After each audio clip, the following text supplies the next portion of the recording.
Saudara Buya Syafi'i Ma'arif sempat menjalani perawatan di Rumah Sakit PKU Muhammadiyah Sleman, Yogyakarta. Sejumlah tokoh sempat menjenguk Buya Syafi'i dan salah satu tokoh yang kala itu menjenguk adalah Gubernur Jawa Tengah Ganjar Pranowo. Saat ini kami sudah bersama dengan Pak Ganjar Pranowo. Assalamualaikum, selamat petang Pak Ganjar.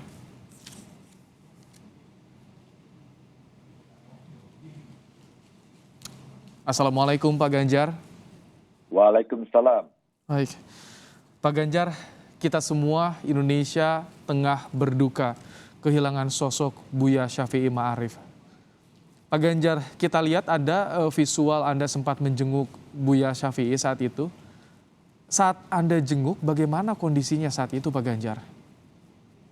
Kondisinya sangat istimewa pada saat itu. Istimewa untuk orang sakit ya. Karena pada saat saya datang itu sapaan pertama ke saya, terima kasih Pak Gubernur. Waduh, saya ditengok Pak Gubernur begitu. Waduh, saya cium tangan beliau dan beliau agak sedikit sibuk mencari maskernya dengan hidung yang maaf ada selang oksigennya begitu ya, ditungguin putranya. Dan kemudian ya beliau ceritanya masih semangat, intonasinya masih sangat jelas.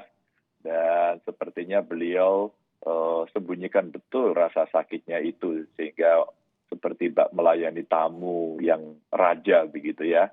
Saya sampai merasa tidak enak karena beliau berusaha dengan sangat semangat menceritakan kondisi sakitnya dengan suara yang lantang begitu. Oh, begitu energi positif keluar dari Buya saat itu Pak Ganjar ya?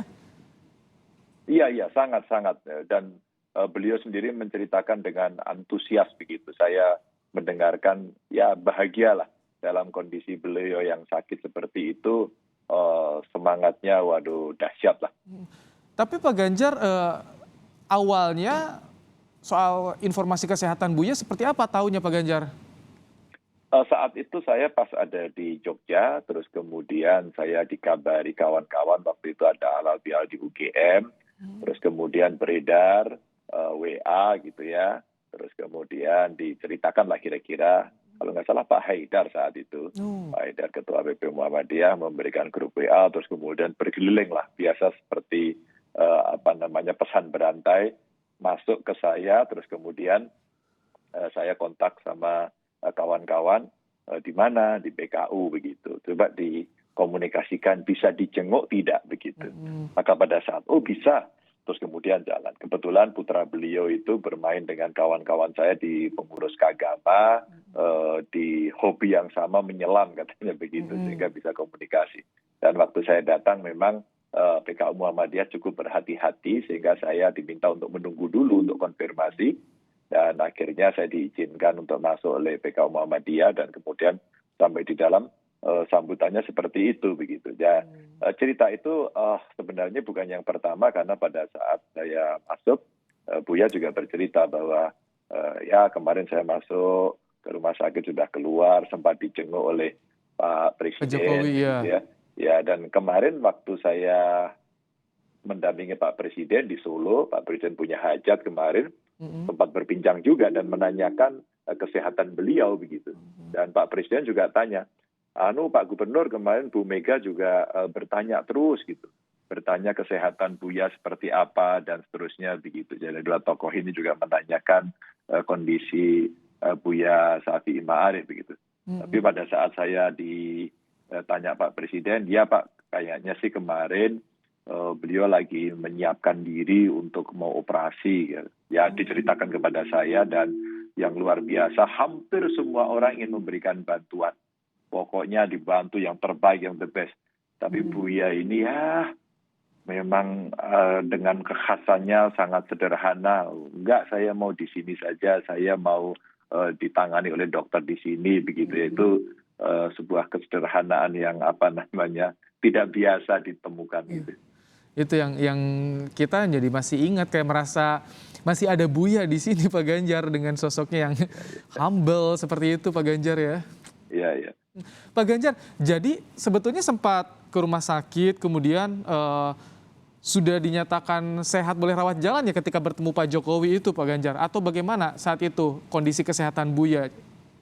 Iya, saya sih hanya melihat berita begitu ya pada saat Pak Jokowi ke sana. Awalnya pada saat itu saya juga ingin menjenguk waktu itu. Mhm. Tapi kemudian ada cerita sudah pulang, terus kemudian Pak Presiden menjenguk ke sana, sehingga saya urung waktu itu, saya urung.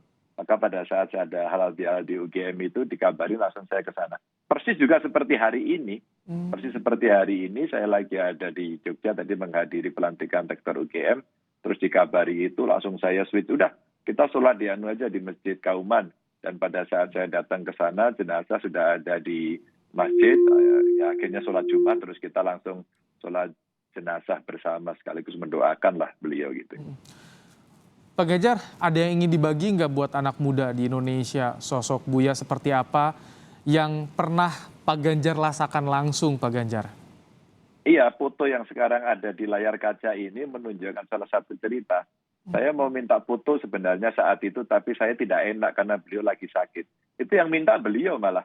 Tolong dong saya dipotretin sama Mas Ganjar gitu. Aduh, saya merasa tersanjung sekali gitu ya. Dan ini rupanya menjadi foto terakhir saya bersama beliau. Tapi ini tentu bukan pertemuan saya yang pertama. Saya berkali-kali ketika beliau aktif ya dulu di Muhammadiyah sejak mahasiswa loh. Sejak mahasiswa saya pernah jadi panitia Ramadan di kampus, mengundang pembicara, kami hadir ke rumah beliau, waktu itu tentu ya beliau masih semangat ya. Dan kemudian beliau, ya tunggu ya, nanti kita janjian di rumah saya gitu. Terus saya datang, sholat asar diajak begitu, terus kemudian ngobrol bareng beliau. Dan kami ini siapalah gitu ya. Siapa sih kami ini anak muda, mahasiswa waktu itu. Saya merasa bukan siapa-siapa, tapi betapa beliau kami anak muda, masih mahasiswa, beliau tidak kenal, tapi perlakuan sebagai seorang tamu yang dirajakan betul-betul terasa. Itu bayangin Mas, itu tahun 90-an awal loh ya, saya masih mahasiswa. Kelak kemudian saya jadi politisi, seringkali berdiskusi, itu selalu memberikan kesejukan, ketajaman analisis dengan basis data dan intelektualitas yang sangat tinggi, menjadi sebuah tradisi yang beliau berikan kepada anak-anak muda. Dan begitu beliau makin aktif, menjadi bapak bangsa, kemudian di BPIP, ya waduh itu lebih lagi.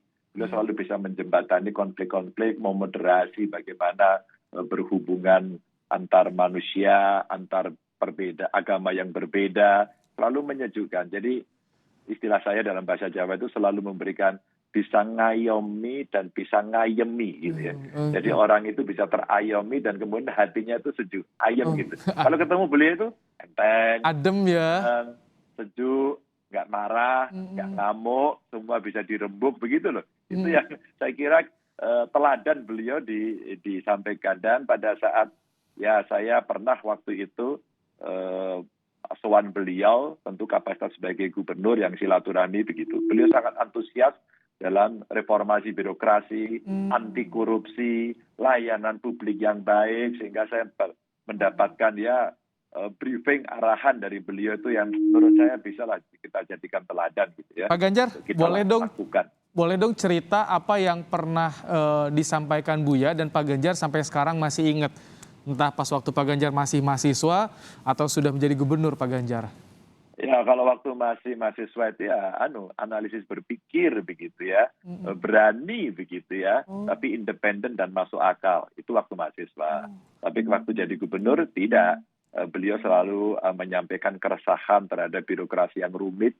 Maka kenapa birokrasi tidak bisa dipermudah? Itu yang hari ini melekat ke saya. Yang kedua pesan anti korupsi.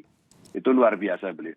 Ya kita sudah memperbaiki, tapi kok ada saja ya orang yang korupsi. Nah ini yang pesan yang menurut saya penting untuk didengarkan oleh semua yang sekarang diberikan amanah.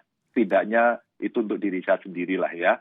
Bagaimana kemudian apa yang disampaikan oleh Buya itu pasti, sekali lagi, pasti bukan pikiran beliau sendiri, yang dirasakan beliau sendiri. Ini pasti merepresentasikan umat, merepresentasikan warga yang kemudian mesti disampaikan. Nah yang kebetulan yang di depannya adalah saya. Jadi artinya pesan itu minimal untuk saya sendiri. Itu yang menurut saya sangat membekas serius. Karena beliau nggak perlu marah, nggak perlu mencaci, nggak perlu menjelek-jelekkan. Dengan cara itu kalau kita punya perasaan langsung mak jelek gitu rasanya. Mak jelek itu langsung, ya ini memang Tapi kita harus artinya pernah perbaiki. juga Pak Ganjar dikritik oleh Buya langsung? Pernah tidak Pak? Beliau itu kalau mengkritik tidak straight to the point, kemudian Oh, ditembak kepalanya, tembak hatinya, enggak. Anda jelek, Anda itu enggak. tidak Dia seperti itu itu hanya ya? cerita, menceritakan, dan kemudian bagian dari profesi atau amanah itu ada di saya. Nah, kita kan kena juga. Tidak langsung ke saya, tapi pemerintahan itu mesti bersih, pemerintahan itu tidak kolutif, pemerintahan itu tidak koruptif, layanannya mesti baik, begitu ya. Nah, itu disampaikan. Ya, kalau kita kan kayak gitu diomongin, nggak perlu kita, ini kritik buat siapa, langsung kita mau disadar diri kan. Iya. Ya, itu kita, itu saya gitu ya. Itu Mm-mm. yang beliau dengan sangat halus, maka butuh kepekaan. Mm-mm. Istilah saya gitu. Kalau udah digitukan tapi nggak terasa, namanya pekok. Bukan peka, Baik, tapi pekok. Gitu. tadi Pak Ganjar sempat nyebut soal independen ya. Nah, kata independen ini kita pernah terngiang juga ketika Buya ditawari One Team Press. Tidak, saya ingin independen. Ternyata di balik sosok yang sederhana, humble juga, tapi tegas ya Buya itu Pak Ganjar. Oh iya, beliau sangat begitu ya. Dan beliau itu dengan sikapnya akhirnya mendapatkan satu konsekuensi. Konsekuensi jauh dari kemewahan, konsekuensi terlihat betul kesederhanaannya, dan akhirnya independensinya. Sehingga tidak gampang ditarik ke kanan dan ke kiri. Beliau tahu persis bagaimana nilai baik itu mesti diberikan, dijaga, dirawat, dan dicontohkan dalam bentuk teladan. Maka kalau kemudian ditawari, beliau pasti tidak mengatakan, nggak mau ya, ini pemerintah kekuasaan pasti kotor, pasti enggak. Beliau pasti dengan bahasa yang lain, dan bahasa yang kita dengar itu kan, Mm-mm. bahasanya adalah, ya saya ingin tetap independen, ya menjaga jarak dan sebagainya dengan kekuasaan. Itu menurut saya bahasa yang sangat bagus. Kemana-mana sendirian, ada fotonya, saya dulu punya bawa kardus, ini baru kita ceritakan ini. Iya, pas waktu di Nongkrong, naik angkutan umum, eh, begitu ya. Itu Tim menurut 9 saya, juga sempat ada fotonya viral tuh yang lagi nunggu kereta. Sosok seperti itu Pak Ganjar ini saya juga melihat footage-footage yang ditampilkan, merasa kangen, kerasan sekali sosok Buya Syafi'i Pak Ganjar. iya. Jadi kalau kita melihat itu sebuah kesederhanaan itu nilai yang penting. Jadi kalau kita omongkan kan tidak, kalau kita diskusi ya tidak hanya sekedar omongan, tapi beliau lakukan. Dan itu sebuah konsekuensi. Bahkan kemarin waktu sakit itu banyak sekali yang memberikan tawaran. Apakah jet pribadi, ya, ambulan terbang, dibawa ke rumah sakit yang mungkin the best gitu ya. Kalau perlu the bestnya tidak di Indonesia, in the world gitu ya. Beliau tetap enggak, saya mau di sini saja kok.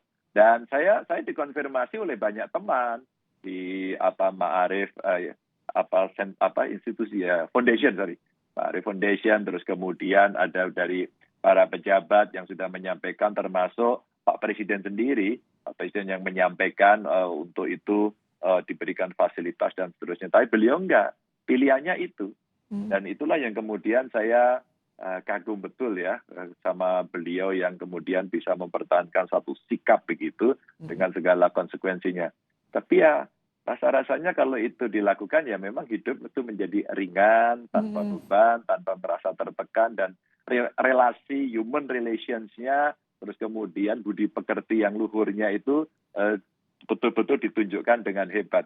Indonesia kehilangan betul, Indonesia kehilangan seorang tokoh yang bisa memoderasi semuanya. Hubungan antar agama, sosial, politik, beliau selalu bisa menjadi penengah yang bijak begitu. Nah Pak Ganjar, jadi buat kita anak muda, bagaimana agar kita bisa meneruskan perjuangan Buya Syafi'i Pak Ganjar? Iya, butuh perasaan yang peka, butuh kapasitas intelektual yang tinggi karena beliau profesor doktor, maka kemudian ketika itu mesti dilaksanakan harus dicontoh dengan teladannya. Kalau kemudian hatinya sudah bisa konsisten menerima sebuah sikap apa adanya, rasionalitas berpikirnya diasah terus-menerus, tentu dengan meningkatkan kapasitas intelektual, maka berikutnya melihat konsistensinya, ada contohnya enggak? Ada evidence base-nya enggak? Ketika semua itu ada, ya kita mesti belajar itu. Sekali lagi, dengan segala konsekuensinya. Konsekuensinya apa? Ya semuanya serba sederhana, dengan usia senja, beliau masih naik angkutan umum, berdesak-desakan, itu nikmat rasanya. Bukan mengeluh, bukan ngamuk, bukan marah, bukan mencaci gitu ya. Dan itu dilakukan dengan asik. Saya kira orang semacam beliau kalau saya ikut merasakan itu asik juga ya gitu. Padahal ada privilege ya buat Buya itu kalau misalkan mau bisa seperti itu Pak Ganjar ya. Ya bukan mau bisa, beliau tuh diem aja semua orang nawarin gitu loh. Kalau kita yang godaannya tidak imannya tidak kuat, godain yang sifatnya duniawi gitu, orang bisa ikut semua, tapi beliau tidak. Bertahan, tidak, terima kasih, saya cukup di sini, saya cukup seperti ini. Itu value yang luar biasa. Jadi maaf ini, yang seperti ini akan bisa mencegah kerakusan. Yang seperti ini akan bisa mencegah ketamakan. Yang seperti ini akan bisa mencegah dari arogansi ya, atau kesewenang-wenangan. Nah itu saya belajar betul. Tentu saya masih jauh sekali dari itu, tapi ya saya orang yang beruntung yang kemarin bisa bertemu dengan beliau tanggal 15 itu, bisa ngobrol dengan keluarganya, seolah-olah alur itu atau waktu itu diberikan Tuhan, Allah berikan itu dengan gampangnya, karena ya kebetulan saya pas di Jogja terus loh. Di gambar ini waktu saya nengok beliau, saya pas di Jogja, hari ini pas di Jogja, ada kesempatan, waktunya mepet, jalannya macet, tadi pakai mobil ya bisa on time masuk ke masjid dan jenazah beliau sudah ada di sana, sehingga kita mendoakan. Ya mudah-mudahan amal ibadah beliau diterima Allah SWT dan dosanya diampuni. Pak Ganjar bertemu Buya ketika mahasiswa, terus Pak Ganjar terjun ke dunia politik sampai jadi gubernur, tapi guru tetap guru, Buya tetap menjadi Buya Syafi'i Ma'arif sosoknya. Apalagi Pak Ganjar cerita-cerita pertemuan dengan Buya yang bisa dibagikan kepada kami Pak Ganjar? Ya sebenarnya belajar dari banyak pertemuan, karena saya mengikuti tidak hanya yang sifatnya saya bertemu secara pribadi ya, banyak di forum-forum besar beliau menjadi pembicara, kita juga mendengarkan. Maka rasa-rasanya satu, bagaimana sih mencintai bangsa dan negara ini, ya? Bagaimana sih kita menjadi orang yang moderat dengan Bhinneka Tunggal Ika, dan bagaimana sih semua harus punya visi kebangsaan yang mesti kita didukung bareng-bareng, itu nilai yang luar biasa. Maka kalau saya menangkap, jangan biarkan bangsa itu tercerai-berai. Baik, jangan biarkan bangsa tercerai-berai. Terima kasih Pak Ganjar Pranowo, Gubernur Jawa Tengah, telah berbagi cerita bersama kami mengenang sosok Buya Syafi'i Ma'arif. Kita semua kehilangan, tapi ada kesempatan untuk meneruskan perjuangannya. Terima kasih, sehat selalu Pak Ganjar.